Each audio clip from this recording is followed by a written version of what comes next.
श्रीगुरुवे नमः। तप्तकाञ्चन गौराङ्गी राधे वृन्दावनेश्वरी वृषभानुसुते देवी प्रणमामि हरिप्रिये। हे कृष्ण करुणा सिन्धु दीनबन्धु जगत्पते गोपीश गोपिकान्त राधाकान्त नमोस्तुते। श्री कृष्ण चैतन्य प्रभु नित्यानंद श्री अद्वैत गदाधर श्रीवासादि गौर भक्त वृंद। हरे कृष्ण कृष्ण कृष्ण हरे हरे हरे राम राम राम हरे हरे।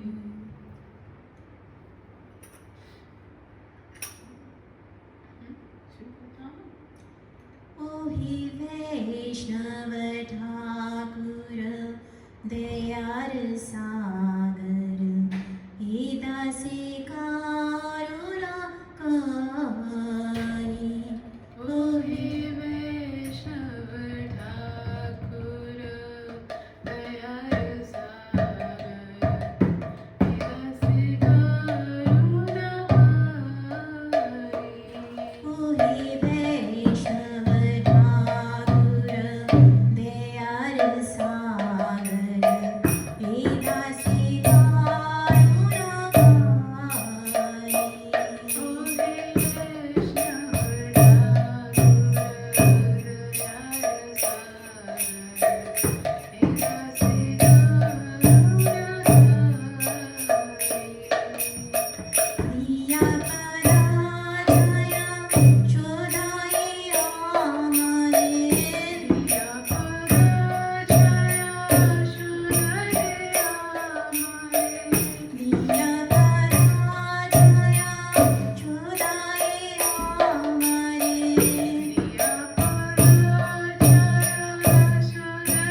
शिला वैष्णव ठाकुर की जय। नन्दस्य ज्ञानाञ्जनशलाकया चक्षुरुन्मिलितं येन तस्मै श्रीगुर्वे नमः। वाञ्छाकल्पतरुभ्यश्च कृपासिन्धुभ्येव च पतितानां पावनेभ्यो वैष्णवेभ्यो नमो नमः। श्रीकृष्ण चैतन्य प्रभु नित्यानन्द श्री अद्वैत गदाधर शिवसदि गौरभक्तवृन्द। हरे कृष्णा कृष्ण कृष्ण हरे हरे, हरे राम राम राम हरे हरे। सर्वप्रथम मैं अपने गुरु पाद पद्म श्री श्रीमद् भक्ति वेदांत श्री सिद्धांति गोस्वामी गुरु महाराज जी को दंडवत प्रणाम ज्ञापन करती हूँ। इसके पश्चात आप सभी भक्तजनों को, वैष्णव गुणों को मेरा यथायोग्य दंडवत प्रणाम। हरे कृष्णा। एक बार ब्रज में सभी जो सखा हैं वो कृष्ण से पूछते हैं कि तुम बड़े होकर के क्या बनना चाहते हो। जैसे जब छोटे होते हैं तो बच्चे आपस में डिस्कस करते हैं ना कि तू क्या बनेगा, मैं तो डॉक्टर बनूंगा। तू क्या बनेगा, मैं तो एस्ट्रोनॉट बनूंगा। तू क्या बनेगा, मैं ये मैं वो, अलग अलग चीज़ें बोलते हैं। हालांकि बड़े होकर सबके सब वही इंजीनियर बन जाते हैं परंतु बचपन में जैसे होता है तो उसी प्रकार जो कृष्ण के सखा हैं वो आपस में डिस्कस कर रहे हैं कि तुम बड़े होके क्या बनना चाहते हो, तुम क्या करना चाहते हो। तो उनमें से एक होता है, वो कहता है कि जैसे हमारी पंचायत के बड़े गोपगण है ना, कितना ध्यान रखते हैं सबका, कैसी सेवा करते हैं, मैं वो ही बनना चाहता हूँ, मैं वैसे ही बनना चाहता हूँ।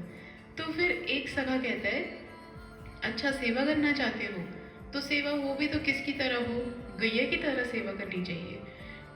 तो फिर इतने में एक सखा जो होता है वो कृष्ण से पूछता है कि कृष्ण आप ही बताओ, तुम ही बताओ कि क्या करना चाहिए, तुम्हारा इस विषय में मत क्या है कि सेवा हो तो कैसी होनी चाहिए। तो कृष्ण तब ऐसे इंगित करते हैं वृक्षों की तरफ इंगित करके कह रहे हैं कि सेवा हो तो इनकी तरह हो, बनो तो वृक्ष जैसा बनो। वृक्ष जैसा क्यों, कितना कितना कितना सहते हैं वृक्ष कितना सहते हैं।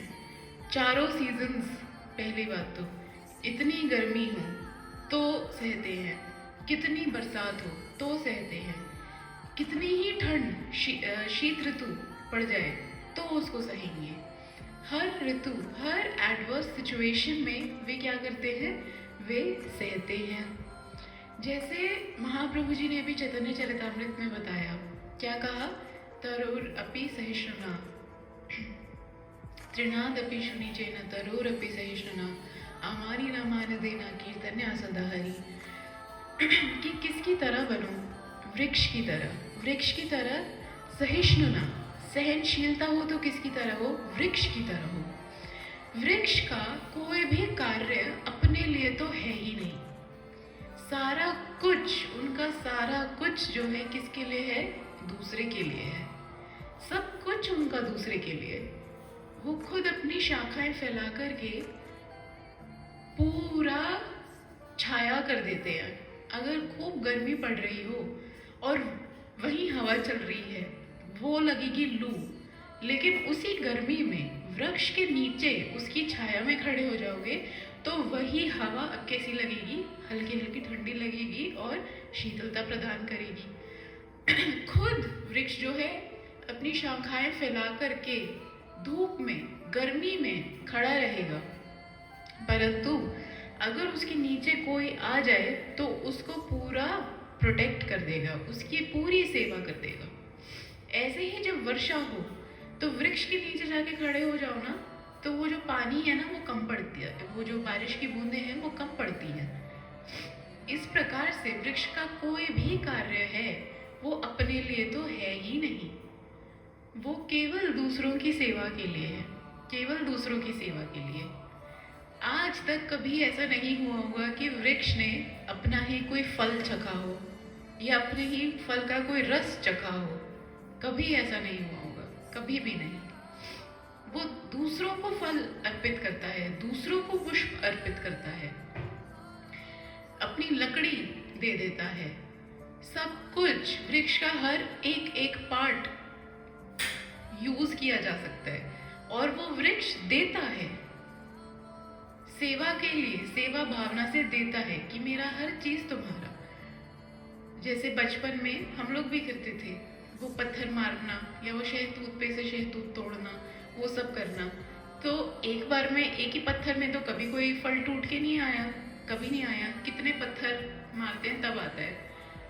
तो वृक्ष वो भी सहता है, उस पे पत्थर मार रहे हैं, बदले में वो क्या दे रहा है? फल दे रहा है।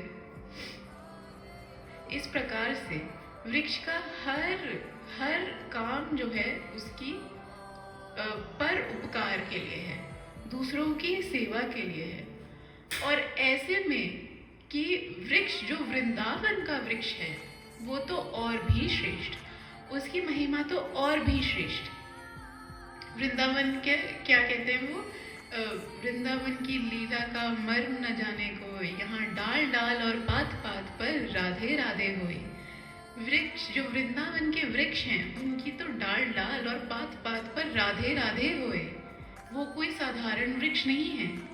वृंदावन का कोई भी वृक्ष साधारण नहीं है।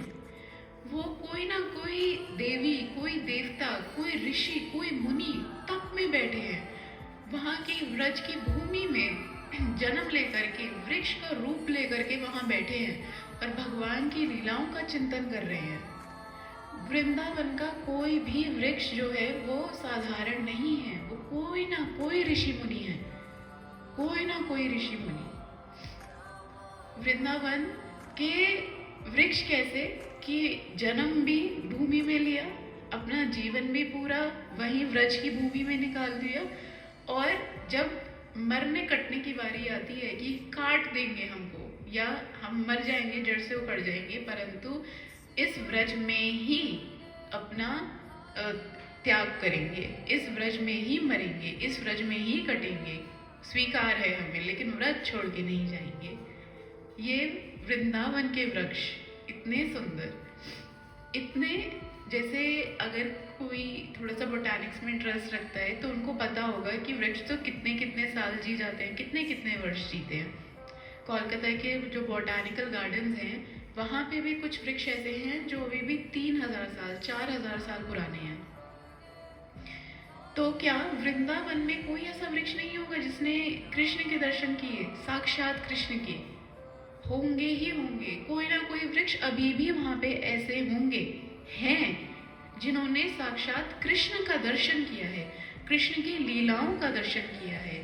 और श्रीमद् चैतन्य महाप्रभु वो तो केवल 500 साल पहले आए, 500 वर्ष पहले। कितने ही वृक्ष होंगे वृंदावन के ऐसे जिन्होंने साक्षात महाप्रभु का स्वागत किया है, साक्षात महाप्रभु को आते हुए देखा है, संकीर्तन करते हुए देखा है, श्री रूप गोस्वामी के दर्शन किए हैं, श्री सनातन गोस्वामी के दर्शन किए हैं, सप्त गोस्वामियों के दर्शन किए हैं, उनके मुख से कथा सुनी है, उनके मुख से हरिनाम सुना है, लीलाओं का दर्शन किया है। कितने ही वृक्ष ऐसे होंगे। और ऐसे ही 2 वृक्ष जो हैं व्रज में, वहां पे प्रतीक्षा कर रहे हैं कि कब कृष्ण हमारे निकट आएंगे और हमारा उद्धार करेंगे। ऐसे ही 2 वृक्ष। कौन है ये 2 वृक्ष? नल कुबेर और मणिग्रीव। जब मैया ने कृष्ण को उखल से बांध दिया था तो कृष्ण जो है अपने सखाओं को कहते हैं कि अरे सखा खोल दो, हमें इससे खोल दो। तो सखा बिल्कुल मना कर देते हैं, जैसा कल हमने श्रवण किया। सखा मना कर देते हैं कि नहीं, हम नहीं खोल सकते, हमारा इतना सामर्थ्य नहीं है कि मैया के बांधे हुए बांध से हम तुम्हें खोल दें। ये जो दामोदर लीला है ना, ये बड़ी सुंदर है। और यहाँ पे ना एक शिक्षा, बहुत ही सुंदर शिक्षा मिलती है। क्या? कृष्ण कहते हैं कि तुम मुझको अपने प्रेम के पाश में बांध लो। हे जीव, तुम मुझको अपने प्रेम के पाश में बांध लो तो मैं तुमको यम पाश से स्वतंत्र कर दूंगा। प्रेम के पाश यानी कि भक्ति, प्रेम का पाश यहाँ पे अर्थ है भक्ति, कि जीव तुम मुझे अपने प्रेम के पाश से बांध लो तो मैं तुझे यम के पाश से स्वतंत्र कर दूंगा, और अगर तू ऐसे ही स्वतंत्र घूमता रहेगा तो फिर मैं तुझे कर्म के बंधन में बांध दूंगा। ये यहाँ पे बड़ी सुंदर शिक्षा मिलती है कि अगर भक्ति करोगे, अगर भक्ति करोगे, अपनी भक्ति के बल से ठाकुर जी की सेवा करोगे, श्री युगल किशोर की सेवा करोगे, तो उनको अपनी भक्ति के बंधन में बांध लोगे। और जहाँ भक्ति की, जहाँ ठाकुर जी को अपनी भक्ति के बंधन से एक जीव ने बांधा, वहीं पर ही उसका इस 84 लाख योनियों में, इस दुखालय में भटकना, बार बार जन्म लेना, बार बार मृत्यु होना, बार बार यम दूतों के दर्शन करना, यमराज के निकट जाना, वो सब खत्म, वो सब उसी क्षण खत्म। और जहाँ जो जीव स्वयं स्वतंत्र घूमता रहेगा कि नहीं, अरे मैं हूँ जो हूँ, मैंने ही तो किया है, ये घर मैंने ही तो बनाया है, ये दुकान मैंने ही तो बनाई, ये परिवार तो मेरा है, सारी मेहनत मैंने की, भगवान तेरा क्या है इसमें, सारा कुछ तो मैंने ही किया। जो ऐसा स्वतंत्र घूमता रहेगा और कभी भगवान की पूजन नहीं करेगा, तो क्या होगा फिर उसके साथ? वो फिर कर्म बंधन में ऐसा फंसेगा कि फिर वो निकाले नहीं निकलता। कोई, ये कर्म का जो बंधन है ये इतना पेचीदा है, इतना पेचीदा है कि अगर आप इसको वास्तव में किसी पुराण में अपने कर्म बंधनों को पढ़ने बैठ जाओ ना, तो सर एकदम घूम जाएगा, समझ तक नहीं आती। इतने छोटे छोटे छोटे छोटे हमारे कर्म बन जाते हैं जो कि पाप कर्म हो जाते हैं, पुण्य कर्म तो कुछ ही हो पाते हैं।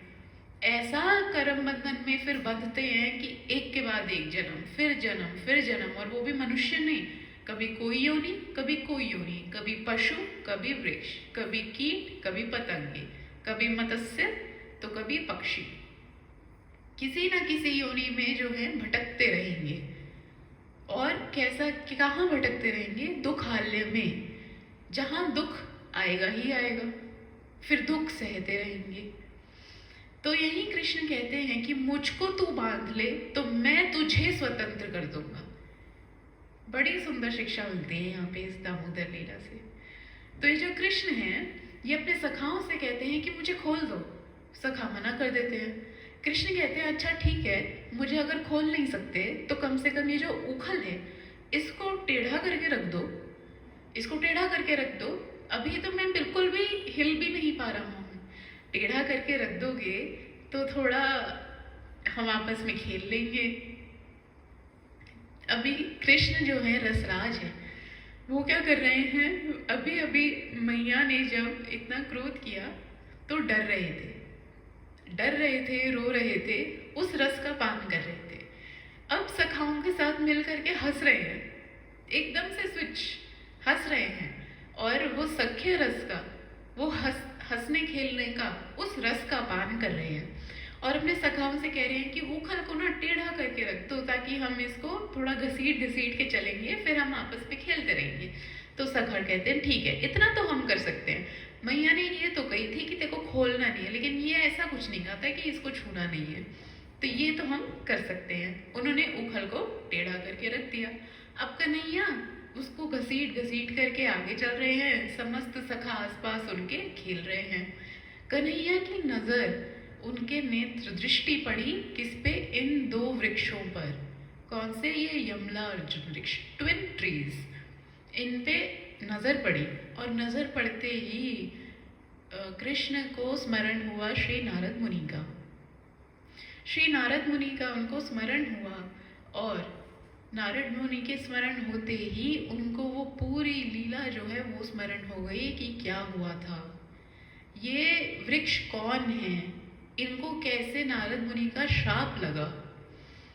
कभी भी हम अगर ठाकुर जी को कोई भी लीला सुनाएंगे, कोई भी एग्जाम्पल, अगर हमने उनको गजेंद्र की लीला सुनाई तो ठाकुर जी को सबसे पहले किसकी याद आएगी?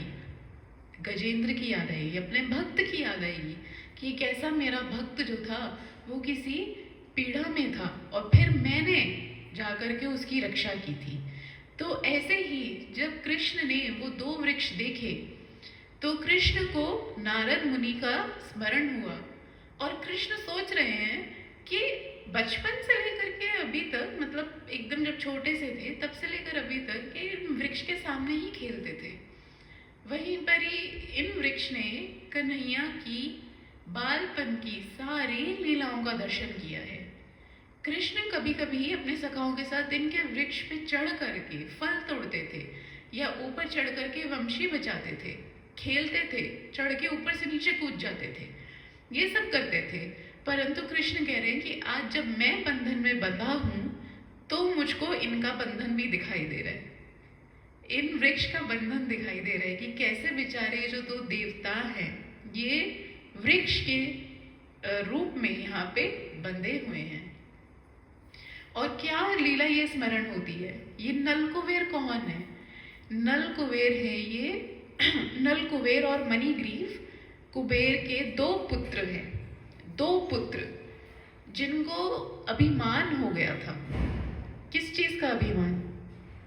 एक तो वो शिव जी के अनुयायी बन गए थे, उसका अभिमान, पोस्ट का अभिमान, पद्धति का अभिमान। दूसरा, उनका देह बड़ा ही सुंदर था, देवता रूप थे, सुंदर एकदम उनका देह। दूसरा, रूप का अभिमान। तीसरा क्या, वो कुबेर के पुत्र थे। कुबेर कौन है? ट्रेजरार, सारे देवताओं के ट्रेजरार। इतनी धन संपत्ति है, इतनी धन संपत्ति है कि जिसकी कोई लिमिट ही नहीं। धन होने का अभिमान। और चौथा क्या? ज्ञान का अभिमान। ये चारों अभिमान से ये जो 2 देवगण थे, नलकुबेर और मणिग्रीव, ये 4 अभिमान ग्रस्त हो गए थे। अगर हम जैसों को कोई एक अभिमान भी हो जाए ना तो बस हमारी तो वही लुटिया डूब जाती है। अगर किसी को पोस्ट का भी थोड़ा सा अभिमान हो जाए कि ओहो हम तो अफसर हैं, अफसर तो छोड़ो, अगर कोई नॉर्मल सा क्लर्क भी होता है ना, या फिर उन अफसर का वो चौकीदार भी होता है, वो भी एकदम अलग ही रूप में होता है कि अरे हम तो वो बड़े अफसर के काम करते हैं, हम उनके साथ गाड़ियों में घूमते हैं, लोग उनको नमस्ते करते हैं तो हमको भी नमस्ते कर ही देते हैं। लोग जब उनको पूछने आते हैं तो पहले हमारे पास आते हैं कि अरे साहब से मिलवा दो जरा। उसका अभिमान, पद का अभिमान। किसी किसी को रूप का अभिमान कि इतने सुंदर हैं कि बस उसी में ही डूबे हुए हैं और फिर कुछ नहीं दिख रहा, उसका इतना अभिमान हो गया। किसी किसी को ज्ञान का इतना अभिमान हो जाता है कि अरे मुझसे ज़्यादा ज्ञानी तो कोई है ही नहीं। तो किसी किसी को धन का अभिमान हो जाता है कि इतना धन मैंने किया सब कुछ। इतना धनी, कहते हैं ना पैसे आते ही तो व्यक्ति अपने रंग ही बदल देता है। पहले जिनको वो अपने से छोटे वालों को जिनको थोड़ा देखता था, पूछता था, अब तो उनकी तरफ देखता भी नहीं है। धन आने से मति भ्रष्ट। ये अभिमान किस समान है? जैसे मानो एक अमृत का कलश है, अमृत का कलश है और उसमें सब कुछ, हमारे जीवन में सब कुछ अच्छा है, तो वे एक अमृत के कलश के समान है। अब उस अमृत के कलश में कोई एक बूंद विष की गिरा दे तो क्या वो पीने लायक रहेगा? वो पूरा अमृत ही विषैला हो जाएगा, हालांकि उसमें केवल सिर्फ एक बूंद विष का है। तो उसी प्रकार से अगर हमारे इस जीवन में सब कुछ अच्छा है, सब कुछ अच्छा है उस अमृत के कलश के समान, परंतु अगर अभिमान का उसमें एक बूंद भी पड़ जाएगा तो फिर वो किसी काम का नहीं, तो फिर वो पूरा का पूरा विष ही है, फिर वो पूरा विष हो गया। अब वो किसी काम का नहीं, फिर ऐसा जीवन किसी काम का नहीं। तो ऐसे अभिमान में ये जो नल कुबेर और मणिग्रीव 2 देवता थे, बेचारे एक भी नहीं, चारों तरफ से अभिमान से घिरे हुए हैं, चारों ओर से उनके ऊपर माया ने अटैक कर रखा है। और ऐसे अभिमान में मत होकर के ये कैलाश पे ही मंदाकिनी गंगा के अंदर एकदम नग्न अवस्था में मदिरा का पान करते हुए स्त्रियों के साथ बैठे हैं। और ऐसे में नारद मुनि आ गए। जैसे ही नारद मुनि आए, जितनी स्त्रियां थी उन्हें तो एकदम से लज्जा आई, एकदम से लज्जा आई, और वो अपने को ढकती हुई कोई कुछ अपनी कोई चुनरी ले, कोई कुछ ले, और फटाफट से उससे बाहर भागी, फटाफट से वो जो गंगा हैं उनसे बाहर भागी। परंतु ये जो दो देवता थे, ये नारद मुनि, यानी कौन है नारद मुनि? गुरु समान, भगवान के भक्त, शुद्ध भक्त। नारद मुनि कितनों के गुरु हुए? ध्रुव महाराज जी के, प्रहलाद महाराज जी के, व्यास जी के,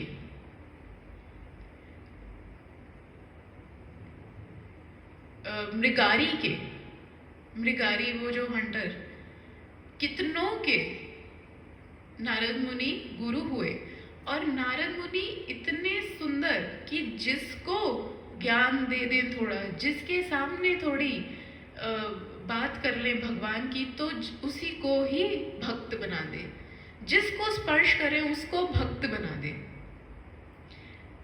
जैसे एक वो चिंतामणि होती है ना, पारसमणि, कि जिस लोहे को छुएगी उसको सोना बना देगी। जो हमारे साधु होते हैं ना, जो हमारे वैष्णव गण होते हैं, वो बिल्कुल इस चिंतामणि की तरह होते हैं, बिल्कुल। जो वो पारसमणि है, वो जिसको छूती है उसको सोना बना देती है। परंतु हमारे वैष्णव जिसका स्पर्श कर लें उसको साधु बना दे, उसको भक्त बना दे।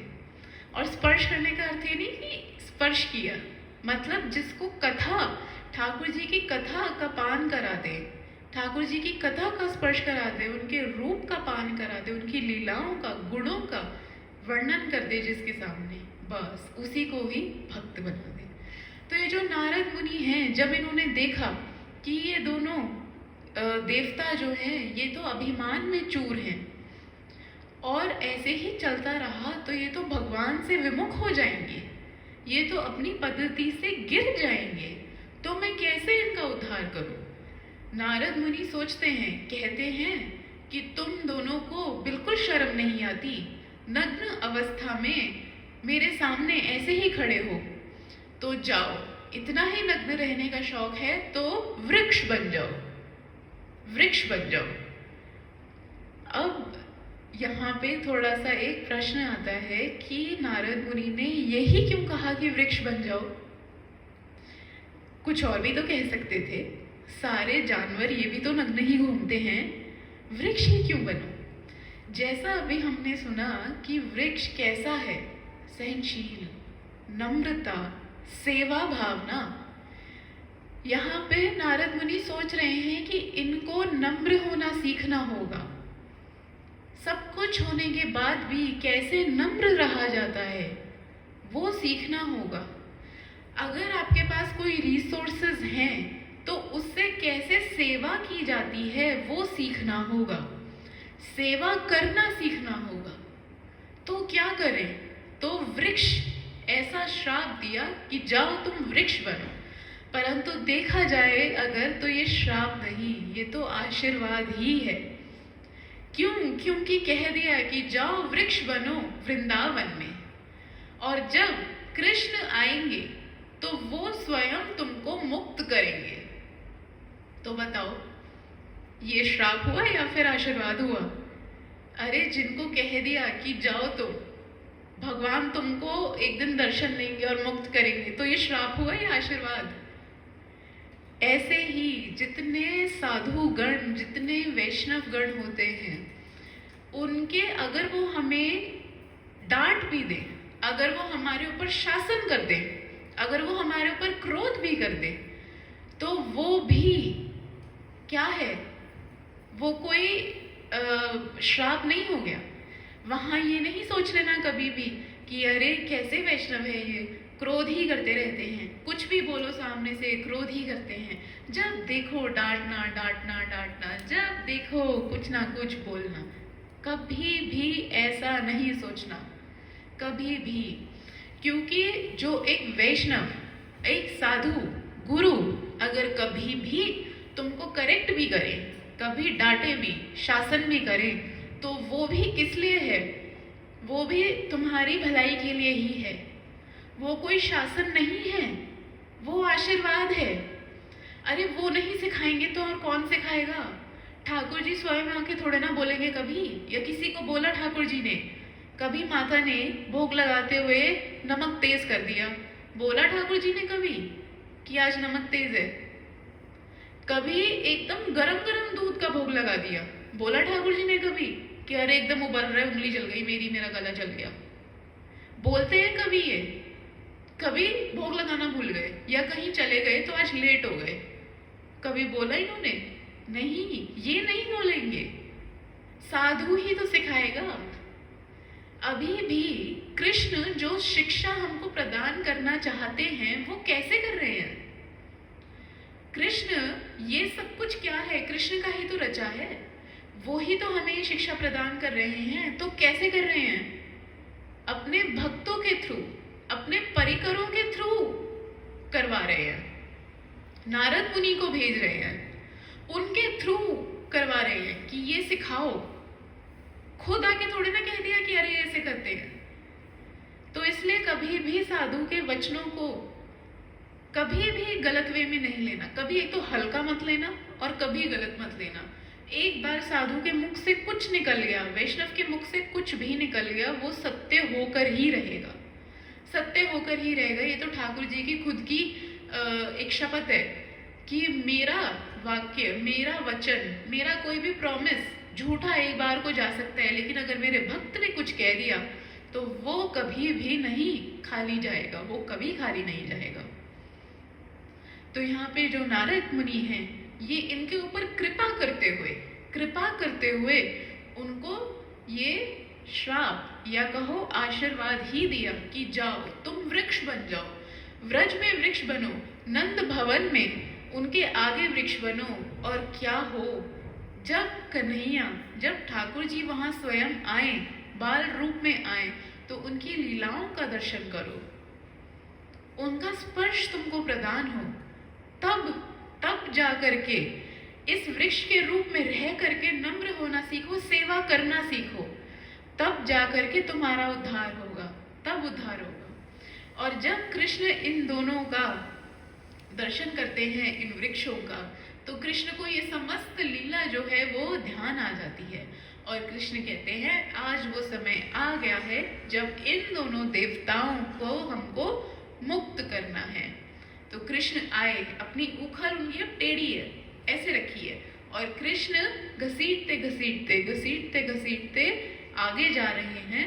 और उस उखल को कृष्ण बीच में से निकल गए, उखल को वृक्ष के बीच में दोनों तरफ से फंसा दिया और आगे खींच रहे हैं, पूरा परिश्रम करके उसको आगे खींच रहे हैं। और वृक्षों को, ये सबसे बड़ी आश्चर्य की बात लगती है, बड़ी आश्चर्य की बात है कि कृष्ण ने जोर लगाया, बल दिखाया, वहां पे जोर लगाया, दोनों वृक्षों को जड़ से उखाड़ दिया, जड़ से ही उखाड़ दिया।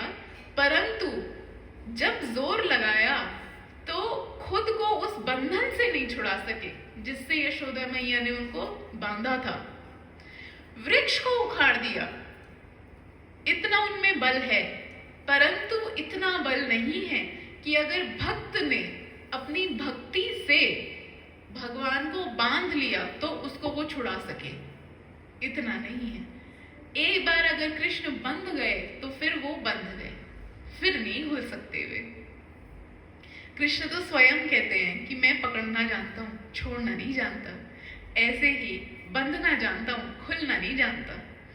तो कृष्ण अपने पूरे बल से खींच रहे हैं आगे, और खींचते खींचते खींचते खींचते वो वृक्षों को जड़ से उखाड़ दिया। और ज्यों ही वो वृक्ष जड़ से उखड़े, उनमें से दो सुंदर सुंदर देवता वहां से प्रकट हो गए।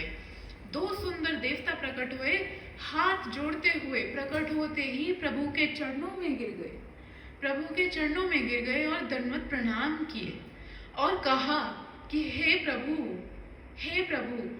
हम समझ गए, अब हमें और कुछ चाहिए ही नहीं, हमें कुछ भी नहीं चाहिए, हम पे बस आप इतनी कृपा करें कि हमारा जीवन अब सदैव आपकी सेवा में जाए, आपका जीवन सदैव आपकी सेवा में जाए, एक एक क्षण हमारे जीवन का वो आपकी सेवा में लगे। हमें माया ना पकड़ सके, बस इतनी हम पे कृपा कीजिए। इस प्रकार से वो दो देवता, कौन, नल कुबेर और मणिग्रीव, कृष्ण के समक्ष जो है वो प्रार्थना करने लगे। और कृष्ण कह रहे हैं ठीक है कृष्ण कहते हैं ठीक है। कृष्ण ने क्या किया, जब उनको मुक्त किया तो मुक्त करके उनकी गति क्या दी, गोलोक में ही। कृष्ण के हाथ से जिसको मुक्ति मिलेगी ना, वो गोलोक में ही जाएगा, वो उनके परम धाम में ही जाएगा। इतने करुणामयी है कृष्ण, इतने करुणामयी है। और कृष्ण ने क्या कहा, मेरे धाम में ही तुम वास करो। और एक भाई का नाम दिया मधुकंठ और दूसरे भाई का नाम दिया स्निग्धकंठ, कि तुम दोनों ब्रज में रहो, गोलोक में रहो, और वहां पर मेरी लीलाओं का, मेरी कथाओं का, उसको कहने की सेवा करो।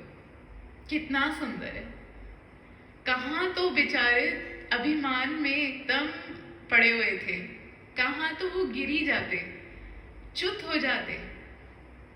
वहीं पर ही साधु, वो भी कैसे, नारद मुनि जैसे, उनके निकट आ गए। और साधु तो क्या निकट आए कि कृष्ण ने साथ साथ उनको मुक्ति दी। मुक्ति भी कैसी, मुक्ति ये ऐसी वैसी नहीं कि बस सायुज्य मुक्ति या सारूप्य मुक्ति, नहीं, गोलोक में वास दिया। और ये दोनों भाई अब क्या करते हैं, निरंतर निरंतर कृष्ण की कथाओं का गान करते हैं, निरंतर कृष्ण की कथाओं का गान। कोई भी कृष्ण ने लीला की, आ जाएंगे सुबह सुबह, नॉक नॉक, कृष्ण ने की ये नई कथा हुई है, कृष्ण ने ये किया। आज कृष्ण की सेवा करते हैं इस प्रकार से। बड़ी ही सुंदर लीला। और इसमें से क्या शिक्षा मिलती है, इसमें से शिक्षा मिलती है, 4 शिक्षाएं मिलती हैं। कि पहली शिक्षा, अगर आपके कोई भी प्रारब्ध हैं, प्रारब्ध माने कि पूर्व जन्म के कोई भी कर्म, कोई भी पुण्य या पाप कर्म जो हैं, जिसके कारण आपको आज जो है सुख या दुख का भोग करना पड़ रहा है, तो उसको पूरे विनम्रता से स्वीकार करें, जैसे नलकुबेर और मणिग्रीव ने किया। जब नारद मुनि ने उनको श्राप दिया कि जाओ वृक्ष बन जाओ, तो उन्होंने बैकफायर नहीं किया कि अब हम तुमको भी श्राप देते हैं, या फिर ऐसे चिल्लाने गिरने नहीं लग गए कि अरे ये क्या कर दिया, आपको क्या है हमसे, हम हमारी लाइफ है, हम एंजॉय करेंगे। नहीं, उसको पूरा स्वीकार किया, हाथ जोड़ करके स्वीकार किया कि ठीक है, नारद मुनि का कुछ अगर हमें श्राप लगा है तो हमें वो स्वीकार है, हमसे कोई भूल हुई है, उसी के कारण आज हम इस दशा में हैं। ऐसे ही हमारे जीवन में अगर कभी भी कोई भी दुख आता है, कोई सुख आता है, कोई भी दुख आता है, कोई भी परिस्थिति आती है, वो हमारे ही कर्मों के वजह से है। किसी एक व्यक्ति, किसी एक पर्सन या किसी एक सिचुएशन की वजह से नहीं है, वो हमारे ही अपने कर्मों की वजह से है जो हमें भोगना पड़ रहा है। तो हमें उसे कैसे भोगना चाहिए, हाथ जोड़ करके, पूरे विनम्रता के साथ कि ठीक है, हमारे ही प्रारब्ध हैं, हमें काटने होंगे। दूसरी शिक्षा क्या, कि जब अगर काटने हैं, अगर दुख भोगने ही हैं, तो कैसे भोगे, भगवान का नाम करते करते, जैसे इन्होंने किया। वृक्ष बने, भोग रहे हैं, वेट कर रहे हैं ठाकुर जी का, लेकिन कैसे, स्मरण करते हुए। और जब कृष्ण ने जन्म ले लिया व्रज में, तो उनकी वो प्रतीक्षा खत्म हुई। अब क्या कर रहे हैं, कृष्ण की लीलाओं का दर्शन कर रहे हैं, कृष्ण की उन बाल लीलाओं का दर्शन कर रहे हैं, भोग रहे हैं, अपने दुखों को भोग रहे हैं, पर कैसे, कृष्ण का दर्शन करते हुए, उनका स्मरण करते हुए। ऐसे ही हमारे जीवन में दुख तो आएंगे ही, कोई भक्त हो या ना भी हो, दुख तो आएंगे ही आएंगे। जब कह दिया, ये ठाकुर जी ने खुद कह दिया कि ये जगत कैसा है, दुखाल्यम अशाश्वतम, दुखों का आल्य है, तो दुख तो आएंगे ही। परंतु जो कोई अभक्त होगा ना, वो क्या करेगा, अपनी छाती पीटने लगेगा कि अरे मेरे साथ ऐसा क्यों हो रहा है, मैंने किसी का क्या बिगाड़ा है। और फिर वो मूवीज में दिखाते हैं ना, हे भगवान, तुमने मेरे साथ ऐसा क्यों किया, वो करेंगे। अरे भगवान ने क्या किया, बेचारे उनको क्यों कोस रहे हो, तुम्हारे अपने ही कर्म थे, वो तो बेचारे प्रोटेक्ट और करना चाहते हैं तुमको, अब तुम ना मानो तो उनकी क्या गलती।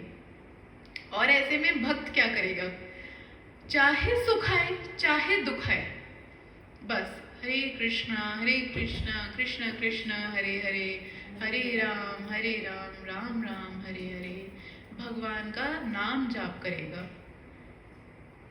भगवान के गुणों का स्मरण करेगा। और वो करते करते कब वो सिचुएशन से बाहर निकल जाएगा पता भी नहीं चलेगा। तीसरी शिक्षा क्या, तीसरी शिक्षा देते हैं कि धाम वास करो, जैसे इन दो वृक्षों ने किया कि इस जन्म में वृक्ष बने, धाम में बने, पूरा जीवन धाम में निकाल दिया, अब जब मरने की बारी आ गई तो धाम में ही। ऐसे हमें भी होना चाहिए, धाम वास नहीं कर सकते तो कम से कम उसके लिए लालच होना चाहिए हृदय में कि धाम वास एक दिन करेंगे। और अगर शारीरिक तौर पे नहीं भी कर सकते तो मानसिक रूप में हृदय से धामवास कैसे, जब सुबह उठे हैं ठाकुर जी का दर्शन कर रहे हैं, उन्हें प्रणाम कर रहे हैं या माला कर रहे हैं, तो वो राधा गोपीनाथ जी का स्मरण करो कि आहा, वृंदावन में वो राधा गोपीनाथ जी वहाँ विराजमान हैं, कितना सुंदर उनका श्रृंगार है, आज कौन से वस्त्र उन्होंने धारण किए होंगे, कौन सा रंग उन्होंने धारण किया होगा, कैसे राधा रमन जी की छवि है, कितने सुंदर हैं, इतने सुंदर है ना, इतने क्यूट है राधा रमन जी। और जब वो मुस्कुराते हैं तो उनके वो एक दो दांत यहाँ से दिखते भी हैं, उसका स्मरण करो। यमुना तट का स्मरण करो, हरि नाम जपते जपते वो यमुना तट का स्मरण करो जहाँ पे कृष्ण ने अपने सखाओं के साथ लीलाएं की हैं। इस प्रकार से व्रज का स्मरण करो, हृदय में व्रज का वास हो। कथाएं सुनो तो किससे सुनो, उन शुद्ध भक्तों से जिनके हृदय में व्रज वसता है, जो व्रज की कथाएं करते हैं, जो ठाकुर जी की कथाएं करते हैं। ऐसे हमको अपने जीवन में अगर शारीरिक नहीं तो हृदय से, मन से व्रज में वास करना चाहिए। जैसे व्रज में जन्म तो हमारा हुआ नहीं, परंतु रज में तक तो जन्म हुआ है। व्रज की रज में नहीं हुआ, लेकिन एक रज में हुआ है, वो है रजोगुण। व्रज की रज में तो हुआ नहीं, रजोगुण में जन्म हो गया। चौथा क्या सीख मिलती है हमको, चौथी सीख मिलती है कि जब कृष्ण आ जाएं, जब कृष्ण के दर्शन हो जाएं, तो झट करके उनको प्रणाम करो। मुझे लगता भी है, और कुछ लोग ऐसे देखे भी हैं जो शायद ही उन्होंने भगवान को कभी प्रणाम किया होगा। अपने भारत में ही, बाहर की तो बात फिर अलग ही हो गई, अपने भारत में ही आजकल के तो घर भी ऐसे बनते हैं जहाँ ठाकुर जी को कहीं कोने में या बैक साइड पे इतना सा छोटा सा मंदिर होता है, उसमें भी घर में 5-6 व्यक्ति हैं, कोई एक धूप बत्ती कर भी देता है तो कर देता है, बाकी अरे कौन भगवान, कैसे भगवान, अपना तैयार हुए, मेकअप किया, सब कुछ किया, ऑफिस जाना है, स्कूल जाना है, चलो। कभी उनके आगे रुक करके उनको प्रणाम नहीं किया होगा, कभी मंदिर के आगे से निकले होंगे तो सर नहीं झुकाया होगा, अंदर तो जाने की बात ही दूर रही। अभी भी कितने ऐसे लोग होंगे जिन्होंने कभी प्रणाम ही ना किया हो। तो क्या कि जब भी ठाकुर जी का दर्शन हो, भगवान का दर्शन हो, तो देखते के साथ ही एकदम दंडवत प्रणाम। दंडवत का अर्थ क्या है कि दंड के समान एकदम गिर गए, दंडवत प्रणाम। और अब जो इस प्रकार से ये बहुत ही सुंदर लीला हुई जब ठाकुर जी ने इन 2 देवताओं को मुक्त किया उस वृक्ष के योनि से और अपने गोलोक वृंदावन में सदा के लिए वास दिया। परंतु लीला अभी यहाँ खत्म नहीं हुई है। जब ये 2 देवता निकले थे तो बड़ी गर्जना हुई थी। जब गर्जना हुई तो वो व्रज के सारे लोग आ गए, नंद बाबा आ गए, यशोदा मैया आ गई, समस्त गोपी गोपगण आ गए और देख रहे हैं कि ये क्या हुआ है, ये क्या हुआ। कृष्ण तो उखल से बंधा है, 2 वृक्ष, बड़े बड़े विशाल वृक्ष यहाँ नीचे गिरे पड़े हैं, सखा खड़े हैं। तो पूछ रहे हैं कि क्या हुआ क्या हुआ। सखा कहते हैं कि अरे अरे अभी ना ये कृष्ण आगे आगे घसीटते हुए लेके जा रहा था उखल को, 2 वृक्ष जो थे इसने उनको जड़ से उखाड़ दिया और जैसे ही ये वृक्ष गिरे इसमें से तो 2 देवता, इतने सुंदर देवता प्रकट हो गए। और सारे ब्रजवासी उनको सुन करके कह रहे हैं अच्छा तुम भी कहीं देवता तो नहीं हो, विश्वास ही नहीं कर रहे। और नंद बाबा देख रहे हैं कि कृष्ण उखल से बंधे हैं और नंद बाबा कहते हैं ये क्या हुआ, ये क्या हुआ, आज तुमको किसने बांधा। कृष्ण कहते हैं बाबा बाबा मैया ने बांधा। शिकायत कर रहे हैं, अब एक ने बांधा दूसरे के पास शिकायत कर रहे हैं। और नंद बाबा ने उसी क्षण जो है वो खोल दिया और कृष्ण को उस उखल से मुक्त किया, खोल दिया। बांधा किसने था, मैया ने। वो कौन है, वात्सल्य रस वाली। खोला भी किसने, नंद बाबा ने। वो कौन है, वात्सल्य रस वाले। तो वो ही खोल सकते थे और कोई खोल भी नहीं सकता था। बोलो श्री नंद महाराज की जय। और एक और शिक्षा मिलती है यहाँ पे इस लीला में। जो उखल है ना वो कैसा है, वो जड़ है, उसको कुछ नहीं आता, जड़ है। परंतु उसने एक अच्छा काम किया कि वो कृष्ण के पीछे पीछे पीछे पीछे चलना सीख गया। कृष्ण के पीछे पीछे चलता रहा तो वो भी मुक्त हो गया। और आज पूरे जगत में उसकी वाह है। वो लीला है कि उखल से बांधना, उखल बंधन कितना फेमस ही हो गया, उखल बंधन। ऐसे ही हमारी मति भी ना जड़ी है, हमें कुछ आता वाता नहीं है, परंतु अगर हम एक चीज अपने जीवन में सीख लें, कृष्ण के पीछे पीछे चलना, वैष्णवों के पीछे पीछे चलना, तो बस फिर हमारा भी लाइफ का पर्पस जो है वो पूरा हो जाएगा, हमारा भी उद्धार हो जाएगा। और वो पीछे पीछे चलने का अर्थ ये नहीं है कि जी हमने कथा में सुना था गुरु जी चल रहे हैं आगे आगे हम पीछे पीछे चल रहे हैं नहीं, उसका अर्थ है कि उनकी कथाओं से जो हम सीख रहे हैं उसका अनुसरण करना, उसको सीखना, उसको अपने जीवन में पालन करना। कृष्ण ने जो शिक्षाएं दी, जो भागवत गीता की शिक्षाएं हैं, उसको पालन करना। वैष्णव जो हमें सिखाते हैं उसको समझ के उसका पालन करना, यानी कि उनके अनुगत्य में रह करके अनुकीर्तन करना, उनके पीछे पीछे चलने जैसा। तो इसी प्रकार इतनी सुंदर ये लीला है और इतनी शिक्षाएं इस लीला में। बस हम तो ठाकुर जी से यही विनती करेंगे, गुरु महाराज जी से भी यही विनती करेंगे कि जैसे ये कथा हम सुन रहे हैं उसमें से थोड़ा सा अपने ऊपर लागू भी कर पाए और भगवान की भक्ति कर पाए। हरे कृष्णा। वाञ्छाकल्पतरुभ्यश्च कृपा सिन्धुभ्यैव च। मत फोड़ दही की मटकी रे लाला, मत फोड़ दही की मटकी। मत फोड़ दही की मटकी रे लाला, मत फोड़ दही की मटकी।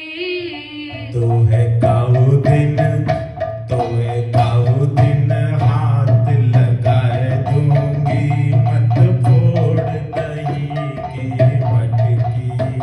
तो है काऊ दिन हाथ लगाए दूंगी, मत फोड़ दही की मटकी।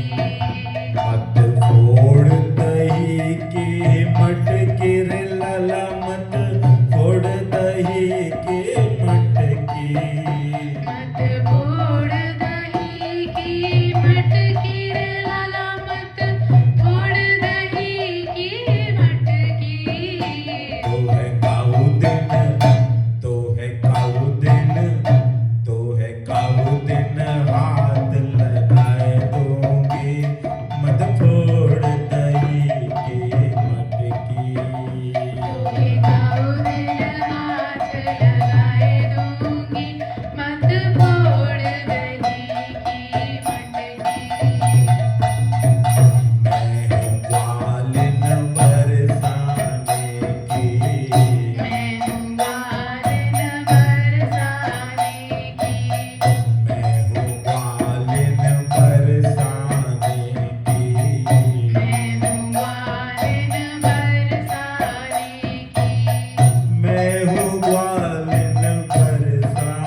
निताई गौर प्रेमानंदे।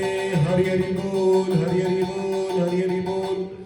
आज के आनंद की, कार्तिक मास की जय। कार्तिक मास पालन करने वाले सभी भक्त वृंद की जय। जय जय श्री राधे, जय जय श्री राधे, जय जय श्री राधे।